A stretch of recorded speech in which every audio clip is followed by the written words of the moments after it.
Is the president annoyed, frustrated with Marianne Williamson for jumping in the race ahead of him? Did he want a clearer field to run against the Republican nominee in 2024? Just not tracking that. I mean, if I had a what is it called? A little globe here, crystal ball, then I can tell you. But I imagine 8-ball, whatever. If I could feel her aura, I just don't have it. I just don't have anything to share on that. Nothing to share. I wish he hadn't said anything at all on it, but here we are. That was White House Press Secretary Jean-Pierre mocking Democratic candidate Marianne Williamson. Now, obviously, they're thinking about Marianne, because if they weren't, she wouldn't have had to make that snide comment that she made. Marianne Williamson responded to the lack of respect shown by Jean-Pierre. I have made it clear in the interview after interview that President is a nice man and that I have no interest in taking political pot shots. But apparently the White House, or at least as expressed by Karine, doesn't share my commitment to the high ground. That is coming from Marianne Williamson, who is a presidential candidate in the Democratic primary. Obviously it doesn't. It doesn't. And I watched Marianne's launch video. She was very kind to this president, but in walks the press secretary talking that stuff. And I'm very curious about how the reporter asked the question too. Is the president annoyed that she jumped in ahead of him? Is this America or not America?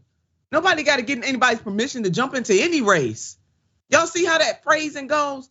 Because this is designed to be skewed towards one person over another before the voters even get a chance to make a decision. America, we need to watch out for this kind of stuff. And it doesn't matter if it's happening on the Republican side or the Democratic side. It is wrong. Is he annoyed that she jumped in ahead of him? Ain't that something? Clearly, put bull in front of that, because that's what it is.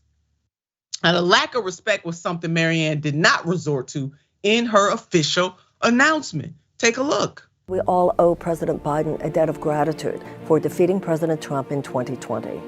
But with the things that they're going to be throwing at us in 2024, we need to submit to the American people an agenda of fundamental economic reform, universal health care, tuition-free colleges at state colleges and universities, higher education including tech schools, paternity and maternity leave, free child care, and a guaranteed living wage. And Marianne Williamson got that exactly right, because there was a whole bunch of folks saying that after Donald Trump was defeated, they was going back to brunch. Well, guess what? In some of the hoods in this country where people are misunderstood, the rural hoods, urban hoods, suburban hoods, people couldn't go back to brunch because they were never at brunch.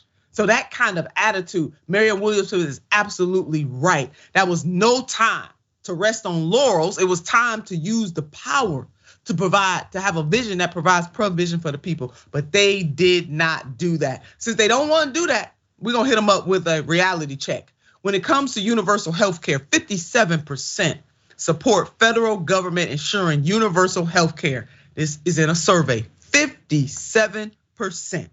When it comes to free college education, check out this survey from the Pew Research Center in 2020. Among all US adults, 63% favor making tuition at public colleges free, including 34% who strongly favor the proposal. Slightly more than a third oppose tuition-free college. That's about 36%, which 20% strongly oppose. These views are little changed over the past year. So there we have it, folks. Just in case the White House needs to know what the people in the streets really do want. And when it comes to paid family medical leave, this chart right here, do you favor having paid family medical leave? The overwhelming majority, 80%, Democrats 89%, Independents 76%, and Republicans 70%. Now, if that ain't a mandate, I don't know what is. But you know why we can't have nice things? Because most of these politicians answer to their owner donors. That's why we can't have nice things.